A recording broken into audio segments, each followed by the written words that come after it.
দেখতে আসলে মনে করবো এটা খুবই ন্যাচারাল, মানে খুবই প্রাকৃতিক জায়গা ছাড়া ফরিং। শহরে দেখা যায় ফরিং, তুমি তখন দেখো ফরিং খুব কম, একদমই না। এক্স্যাক্টলি। এইসব এরিয়াতে তারা খুবই, কারণ তারা আসে পোকা খেতে, এবং পোকা তো এমনি সাধারণ জায়গায় থাকবে না, তো তারা পোকা খেতে আছে। এবং এটা একটা খুব ফরিং এবং ব্যাং হচ্ছে আরো আছে জি লাল, একদম ভালো লাগবে। আপনি দেখতে পাচ্ছেন কি এই যে লাল আছে ফরিং হয়ে গেল, ওই জায়গায় আছে লাল ফরিং। হ্যাঁ, আমরা কিন্তু ঢাকা শহরের একদম কেন্দ্রে আছি এখন, আমাদের ট্রুগানিক গৌরী রিসোর্টে। এটা হচ্ছে ভাটার জায়গাটা, বেসিকলি 100 ফিট থেকে 15 মিনিট ভেতর আসলে পেয়ে যাবে। গুলশান থেকে আসতে লাগে হাফ অ্যান আওয়ার। সো একদম ঢাকা শহর, এবং আমাদের বর্ডারে জাস্ট 100 ফিট এদিকে ডাইরেকশনে গেলেই খুব সুন্দর। সেটা খুবই সেন্ট্রাল ঢাকা শহরের মতো একটা জায়গায় আমরা ফরিং দেখতে পাচ্ছি। এই যে উড়ানি করছে দুটা ফরিং,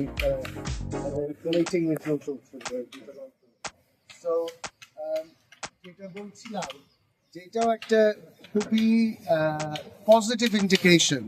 এটা যারা নেচার নিয়ে যারা কাজ করেন বা নেচার নিয়ে যারা স্টাডি করেন, আপনারা জানবেন নিশ্চয়ই যে কোনো পরিবেশে যদি ফরিং দেখা যায়, ফরিংকে তো আর জোর করে আনা যাবে না। যেমন মুরগি চাইলে আমরা ছাড়তে পারি একটু, কিন্তু ফরিং যদি চায় আসবে, না হলে না চাইলে আসবে না। ফরিং এবং ব্যাং পাখিও সিমিলার, বিশেষ করে যারা যে ধরনের পাখি একটু রেয়ার ধরনের পাখি, রিসেন্টলি বুলবুলি পাখি দেখেছিলাম আমাদের এই ঘাটের জন্য। তারপর ব্যাং চলে আসছে আমাদের অনেকদিন আগেই আমাদের পণ্য। এই ধরনের ইন্ডিকেশন, এগুলো খুব পাওয়ারফুল এবং পজিটিভ ইন্ডিকেশন যে পরিবেশটা ন্যাচারাল পরিবেশ। এই পরিবেশ নেচারকে সাপোর্ট করে, এবং এখানে নেচার নিজেকে nature feels at home. So nature বিষয়টা এমন, আসলে নেচার এবং আমাদের মধ্যে তো আসলে কোনো ভেদাভেদ নাই, বাট আমরা এই ভেদাভেদটা তৈরি করে ফেলেছি, সৃষ্টি করেছি। এটার একটা হিস্ট্রি আছে। এটা মডার্নাইজেশনের কারণে, এটা অরিজিনালি কনসেপ্টটা আসে যে হিউম্যান বিইং এবং নেচারের মধ্যে ভেদাভেদের যে আইডিয়াটা, এই কনসেপ্টটা তৈরি হয় in just a few hundred years ago with the birth of modernity. But in fact আমাদের এবং নেচারের মধ্যে কোনো ভেদাভেদ নেই। আমরা কি নেচার ছাড়া কি আমরা বাধ্য? অবশ্যই না।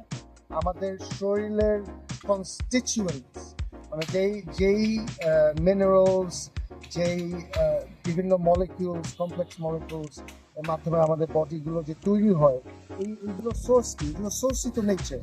আমরা যে ফুড আহরণ করি, যে পানি খাই, এটসেট্রা, এটা তো নেচার থেকেই আসে। বাট বিষয়টা হচ্ছে, আমরা যদি ফরিংয়ের কথা যেটা বলছিলাম, আমরা মডার্ন টাইমসের কারণে, মডার্ন লিভিংয়ের কারণে আমাদের এবং নেচারের মধ্যে বিশাল বড় একটা ভেদাভেদ হয়ে যাওয়ার কারণে, আমাদের লিভিং স্টাইল গুলো নেচার ফ্রেন্ডলি না হওয়ার কারণে আমাদের লাইফ থেকে আস্তে আস্তে বলবো না, খুব দ্রুত নেচার সরে গেছে। এই যে বারবারই আমাদের পেছনে ঘুরে বেড়াচ্ছে ফুল, দেখা যাচ্ছে আমরা যেখানে থাকি, ফর এক্সাম্পল আমাদের বাসার কাছেই এটা আগের ইটালিয়ান এমবাসি ছিল, ওইটা অনেকদিন ধরেই বন্ধ অবস্থায় আছে। Italian embassy as far as অন্যখানে শিফট করেছি। ওটা বেশ অনেক বড় একটা জায়গা, এটা মেবি 2 বিঘা তো হবেই, এটা মেবি ইভেন বিগার। যাই হোক, সো ওই জায়গার মধ্যে গাছ আর গাছ, রাত্রে ওর আশেপাশে হাঁটলে একদম ঝিঝি পোকার আওয়াজে, তারপর মাঝে মাঝে প্যাঁচার আওয়াজ শোনা যায়, মনে হয় যে এটা কোন জগতে এসেছি। কারণ এক্সাম্পলটা কেন দিলাম, এই জায়গাটা যেহেতু ইটালিয়ান এমবাসি সরে গেছে, এখানে বোধহয় একটা গভর্নমেন্টের একটা, মানে বাংলাদেশ সরকারের একটা লাইক স্পোর্টস ফেসিলিটি হওয়ার কথা। তো যখন এখানে কাজ ধরা হবে, নিমিষে পুরো নেচার ধ্বংস করে ফেলা হবে। Maybe within a few days, maybe at most 1 উইকের মধ্যে পুরো নেচার কেটে একদম ধ্বংস করে ফেলা হবে। নেচার কোনো চিহ্নই থাকবে না, এবং ওখানে যে প্রকৃতি, ওখানে প্রায় বাদর আসে, বাদরের ট্রুপ, বাদরের দল এসে ওখানে ঘোরাঘুরি করে, মা বাচ্চা বাবা একদম লম্বা লাইন ধরে। মানে এটা মানে ঢাকা শহরে তো দেখা literally impossible, 99% out of the time impossible. প্রকৃতি এমন একটা জিনিস যেখানে আমরা প্রকৃতিকে কালচার নার্চার করবো, এনকারেজ করবো, প্রাকৃতিক বিভিন্ন জিনিস আসবে এবং আমাদেরকে উপকৃত করে যাবে। কারণ একটা বাঁদর কিভাবে আমি একটা বাঁদর দেখে আমি কিভাবে উপকৃত হই বিকজ আমাদের ভিতরে যে এক্সাইটমেন্টটা তৈরি হয়। We love nature, we all fundamentally love nature, but we've forgotten that.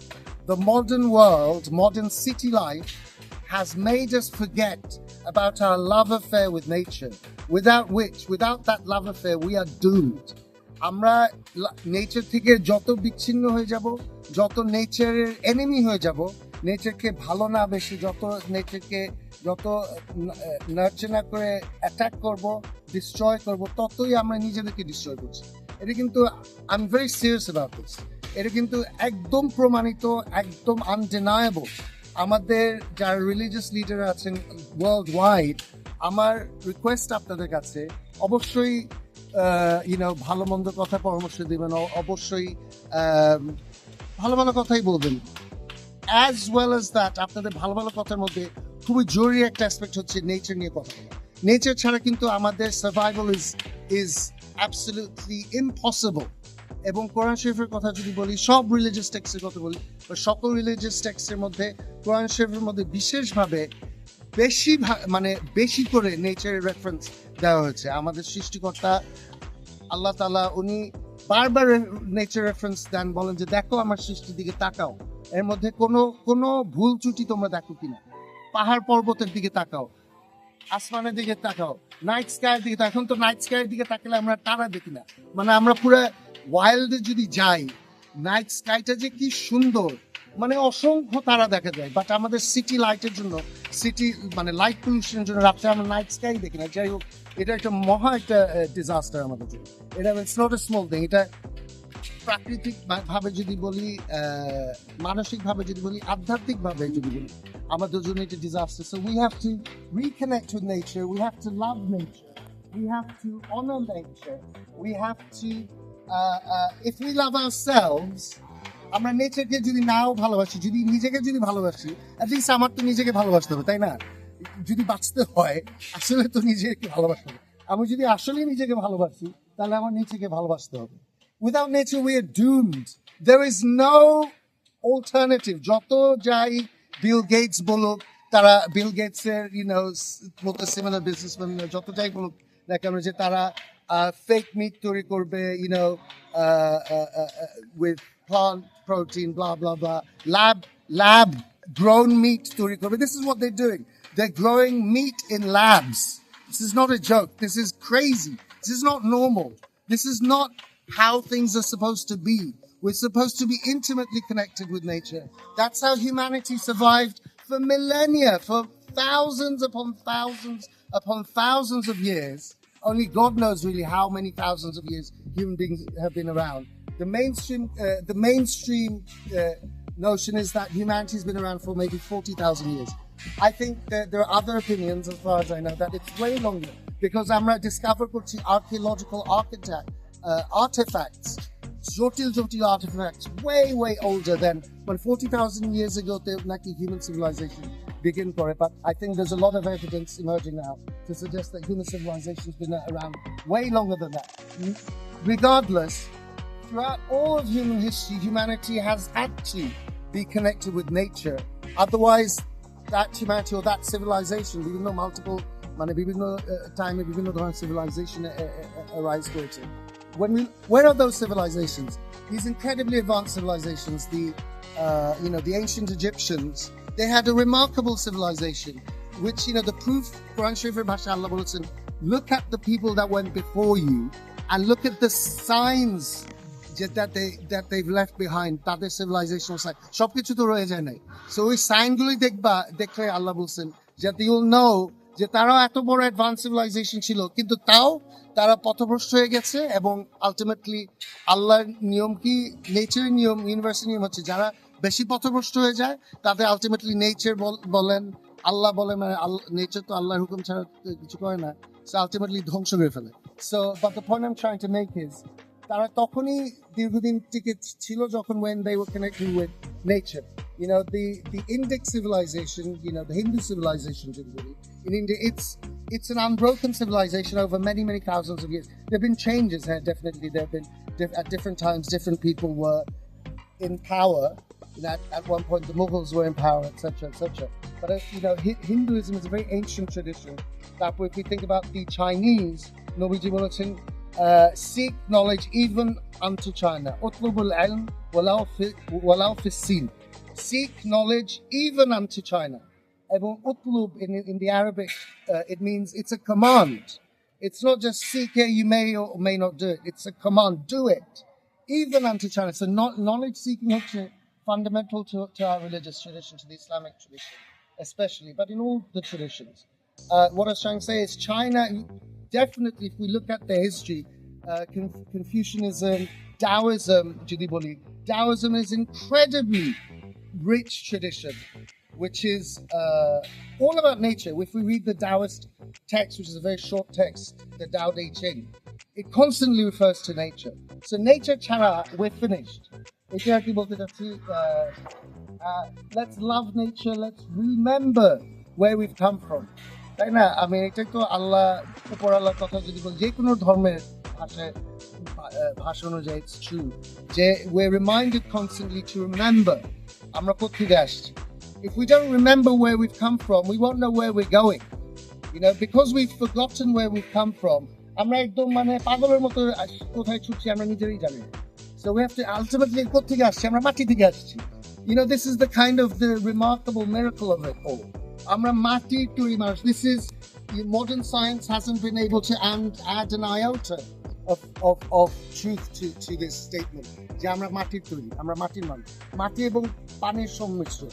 We're 80% water. Allah Quran Sharif বলছেন, with water we have created all things. With water God has created all things. Water ছাড়া there's no life.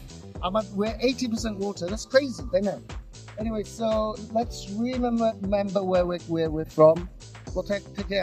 Let's be humble, towards one another. Let's be humble towards nature. Allah Quran Sharif bolen, referring to those who are good people according to his, the worldview that he paints. That the good people, the righteous people, are those who tread gently upon the earth. Those who tread gently upon the earth. Not those who use bombs, not those who use bulldozers to smash through hills, to, destroy trees in a row. No. Those who are humble, those who are gentle, with each other, those who are gentle with nature. তখনই আমাদের success হবে. তখনই we will regain peace in our lives, and তখনই we will spread peace in the world. Right? Who's the Muslim? Who's the believer supposed to be? The believer is supposed to be the person, they are the people who spread peace in the world. They know. Not just saying, Assalamu alaikum, and then Assalamu alaikum, that's worthless, that's valueless. We have to spread peace in our actions. That's more important than words.